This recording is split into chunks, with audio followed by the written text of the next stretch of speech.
ने जो press media को बुलाया है, किस संदर्भ में बुलाया है, क्या आपकी डिमांड है, क्या योजना है आपकी? मित्रों, पहले तो मैं आप सबका अभिनंदन करता हूं, आपका यहां स्वागत करता हूं। ये जहां हम बैठे हैं ये general insurance employees all India association का ये ऑल इंडिया हेडक्वार्टर है। और आज जो है जो यहाँ प्रेस वार्ता हो रही है ये राष्ट्रीय स्तर पे 9 जुलाई को पूरे देश भर के श्रमिक संगठनों द्वारा जो ऑल इंडिया फेडरेशंस हैं, जिसमें bank, railway, ONGC, court sector, insurance sector, तमाम सेक्टर्स के साथी इसमें शामिल हो रहे हैं। तो इसी हड़ताल में हम लोग भी पूरी मजबूती के साथ इसमें शामिल हो रहे हैं। और हम 2 स्तर पे हमारी मांगे हैं। एक तो राष्ट्रीय स्तर पे जो केंद्र सरकार की जो मजदूर विरोधी नीतियां हैं, जैसे कि आप जानते हैं कि जो श्रम कानून हैं उसको ये सरकार बदलने चाह रही है। जो पुराने श्रम कानून थे वो हमने लंबे संघर्ष से हासिल किए थे, और ये श्रम कानून में हायर एंड फायर की पॉलिसी लाना चाहते हैं। ये श्रम कानूनों में जो है जो 8 घंटे हैं उसको बढ़ा के जो है ये 12 घंटे 14 घंटा करना चाहते हैं। ये श्रम कानूनों में हड़ताल के अधिकार को ख़त्म करना चाहते हैं, और बहुत सारी ऐसी जो कर्मचारी विरोधी नीतियां हैं इस श्रम कानून के माध्यम से ये कर्मचारियों के ऊपर थोपना चाहती है सरकार। तो इसका हम लोग पुरजोर विरोध करते हैं। दूसरा विषय है साथियों, आप देख रहे हैं कि निजीकरण प्रस्त जो है ये सरकार पूरे देश के सार्वजनिक उद्योगों को निजी हाथों में सौंपने का लगातार प्रयास कर रही है।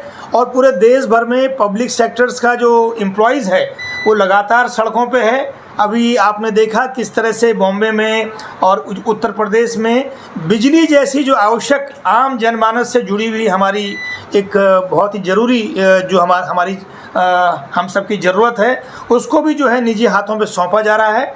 इसी तरह से इंश्योरेंस सेक्टर में जो पब्लिक सेक्टर जनरल इंश्योरेंस कंपनियां हैं, जहां हम सरकार से चारों ही कंपनियां जो हमारे यहाँ जो 4 पब्लिक सेक्टर जनरल इंश्योरेंस कंपनियां हैं, जैसे न्यू इंडिया इंश्योरेंस कंपनी है, नेशनल इंश्योरेंस कंपनी है, यूनाइटेड इंडिया इंश्योरेंस कंपनी है, ओरिएंटल इंश्योरेंस कंपनी है, हमारी मांग है कि इन चारों कंपनियों को एकजुट करके इनका मर्जर हो।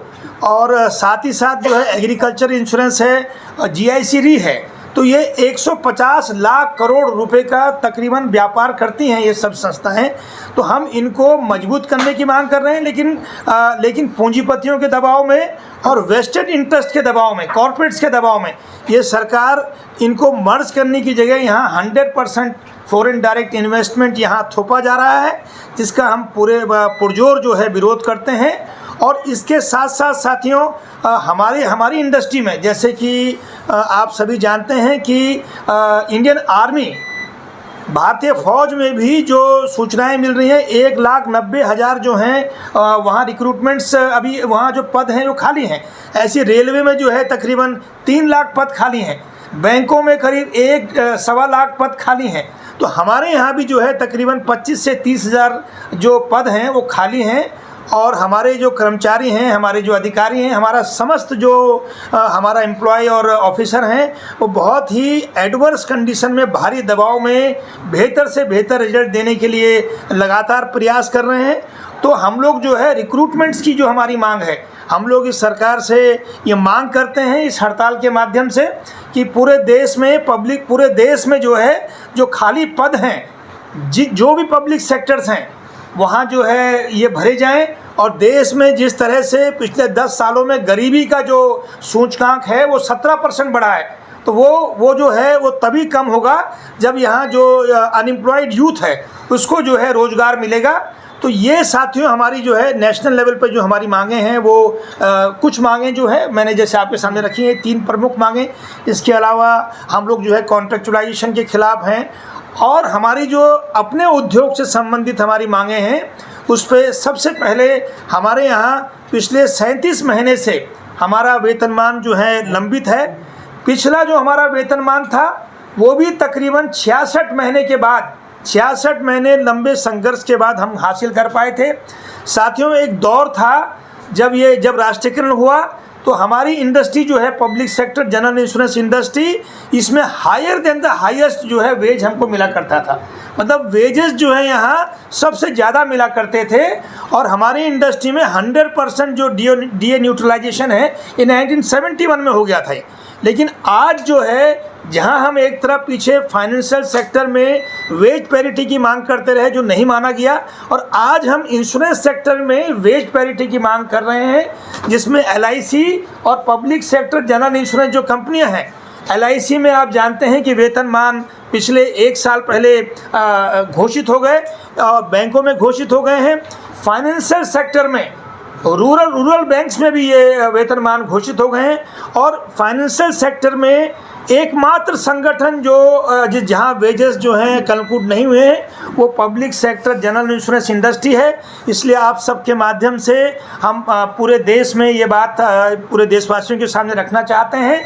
और हम चाहते हैं सरकार से भी कि हमारी जो जायज़ मांगे हैं, क्योंकि हमने अभी इन चारों कंपनियों ने लगभग 803 करोड़ का जो है प्रॉफिट दिया है भारत सरकार को, और अगर जीआईसी री और एग्रीकल्चर भी हम मिला लें तो ये करीब 1,500 करोड़ से ऊपर का हो जाएगा।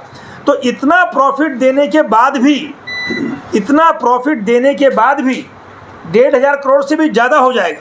तो इतना प्रॉफिट देने के बाद भी सरकार बहुत ही उदासीन है। तो हमारी आप सब मित्रों के माध्यम से ये मांग है कि सरकार जो है जल्द से जल्दी जो public sector general insurance employees हैं उनके वेतनमानों को एलआईसी के समान जो है जो हम मांग कर रहे हैं parity with insurance sector with life insurance sector, उस मांग को माने। इसी तरह से जो फैमिली पेंशन है, यूनिफॉर्म फैमिली पेंशन, वो उसको हम 30% की मांग कर रहे हैं।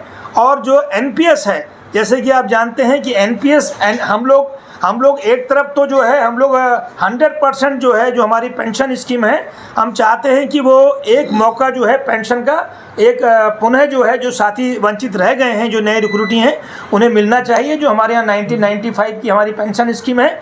और जब तक वो नहीं मिलती है तब तक जो है 14% जो एनपीएस है वो हमारे साथियों को मिलना चाहिए। तो ये 3 हमारी इंडस्ट्रियल डिमांड्स हैं। इसके साथ साथ मैंने आपके सामने रिक्रूटमेंट की मांग रखी है, हमने आपके सामने मर्जर की मांग रखी है, और हमने आपके सामने ये पब्लिक सेक्टर जनरल इंश्योरेंस कंपनियां, जो कि आप जानते हैं कि आयुष्मान भारत के नाम से जो स्कीम है, जो गवर्नमेंट की सबसे एक बहुत ही एक एम्बिशियस स्कीम है, वो हमारे ही इंडस्ट्री के माध्यम से ये लागू होती है। तो इसको हम लोग लागू करते हैं। ऐसे ही फसल बीमा योजना है और तमाम तरह की जो सामाजिक योजनाएं हैं उसे भारत सरकार हमारी इंडस्ट्री के माध्यम से लागू करवाती है।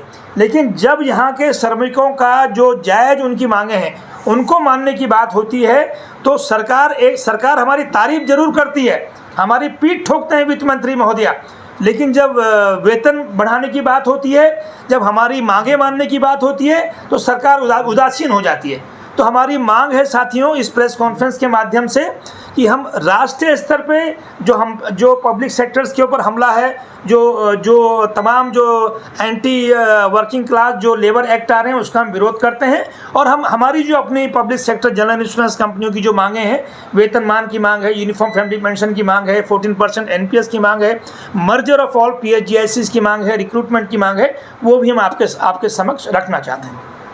हाँ जी, नमस्कार मित्रों, मैं दर्शन कुमार वाधवा, मैं सेक्रेटरी जनरल हूँ general insurance employees all India association class 1 का। कल की स्ट्राइक के बारे में ही आप लोगों से चर्चा चल रही है। आप लोगों को पता है कि ये स्ट्राइक खाली इंश्योरेंस सेक्टर की नहीं है, ये मासेस की स्ट्राइक है। और सरकार की जो जन विरोधी नीतियों के साथ साथ जो कर्मचारी विरोधी नीतियाँ हैं, जिसमें लेबर कोड से रिलेटेड जो परिवर्तन आ रहे हैं वो मेन है। इसके अलावा जो हमारा मुद्दा काफ़ी समय से जो पेंडिंग चल रहा है सरकार के पास, डीएफएस के पास, वो है हमारा वेज रिवीजन को लेकर। वेज रिवीजन के साथ साथ हम पेंशनर्स को भी सपोर्ट कर रहे हैं, क्योंकि पेंशनर्स को जो फैमिली पेंशन आज की डेट में मिल रही है उनके लिए उस पैसे से 1 महीने की दवाई लेना भी मुश्किल है, तो वो बाकी खर्चे कहाँ से निकालेंगे?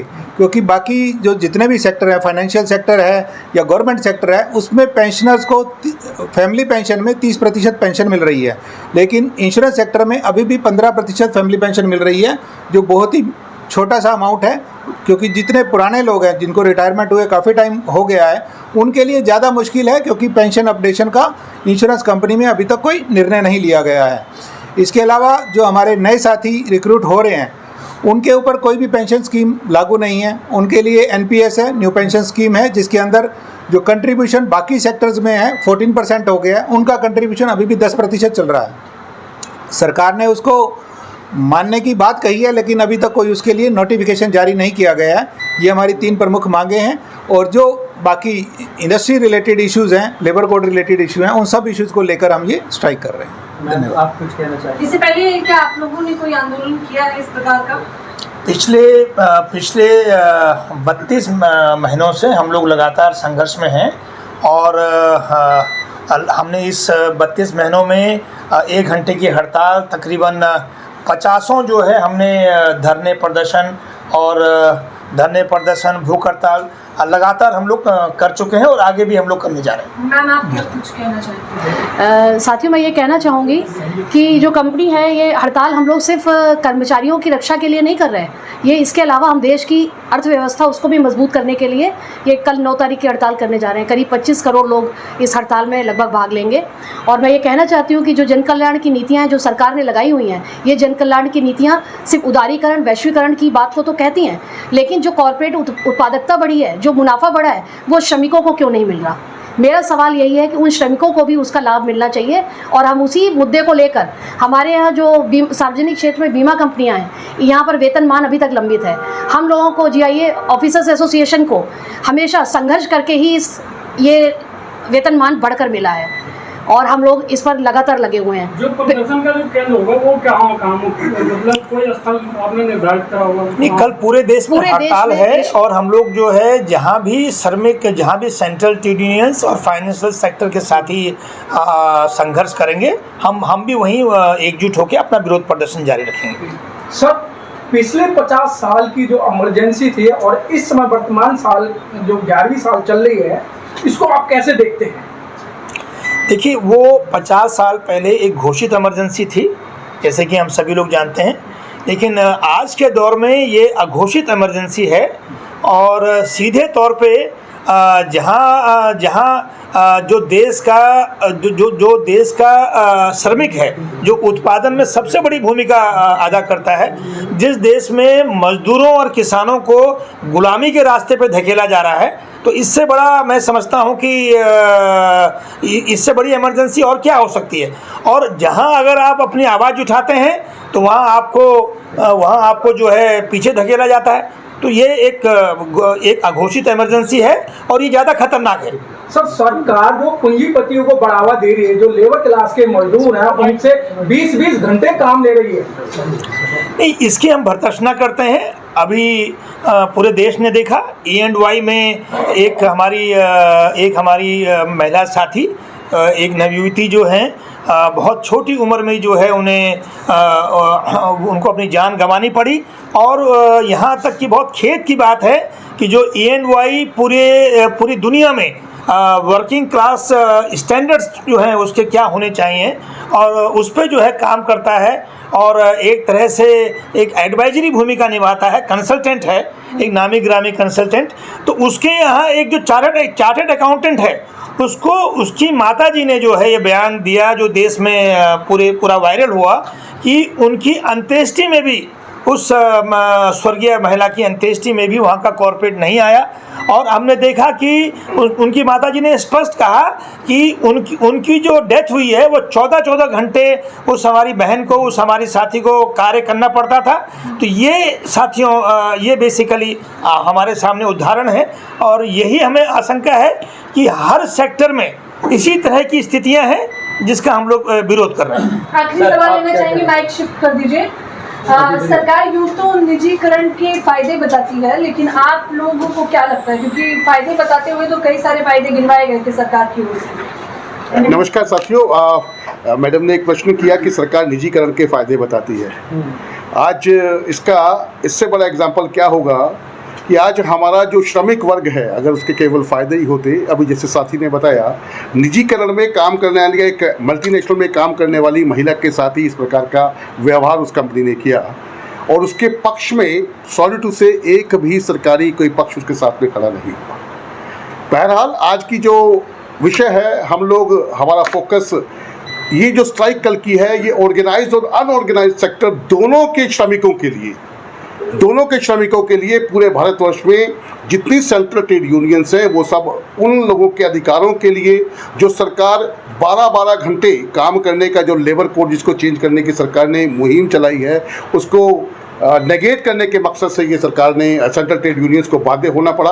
और क्योंकि पब्लिक सेक्टर जनरल इंश्योरेंस कंपनियां भी उसी का एक पार्ट है, बीइंग फाइनेंशियल सेक्टर, जहां पर इन्हीं सब चीज़ों का जो नेगेटिव इम्पैक्ट होगा वो हमारे वर्कर्स के ऊपर, हमारे एम्प्लॉयज़, अधिकारी, कर्मचारियों के दोनों के ऊपर होगा।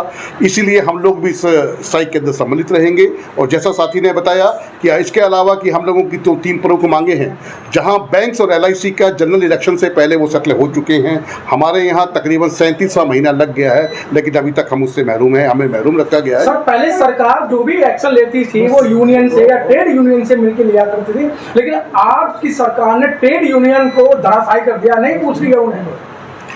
आपका प्रश्न बिल्कुल वाजिब है और यही वजह है कि आज हम ही सभी सेंट्रल ट्रेड यूनियंस को भी और अपने अपने रिस्पेक्टिव ऑर्गेनाइजेशंस के अंदर भी जो ट्रेड यूनियंस हैं उन सबको इस प्रकार की कोशिश करनी पड़ी कि अपनी आवाज़ उठाने के लिए आज हमें स्ट्राइक की कॉल देनी पड़ी। तो आपका ये सवाल बिल्कुल वाजिब है। सर, आखिरी सवाल है कि अगर सरकार आपके बातों को नहीं मानती तो फिर आगे क्या मिलता है? देखिए, हम श्रमिकों के पास अपने रोष व्यक्त करने का जो एकमात्र अधिकार है वो धरना, प्रदर्शन या स्ट्राइक है। और आपको सुन के हैरानी होगी कि अभी जो लेबर लॉज जिसमें इम्प्लीमेंट होने वाले हैं इसमें आपके ऊपर से जो स्ट्राइक का जो आपका अधिकार है उससे भी वंचित किया जा रहा है। डेफिनेटली जैसे साथी का सवाल है कि हम इसके बाद हम क्या करेंगे, of course we will intensify our struggler programme और हम लोग ये बात जनमानस तक लेके जाएंगे ताकि सरकार की जो एंटी वर्किंग क्लास जो उनकी पॉलिसीज़ है उसका पर्दाफाश किया जाए।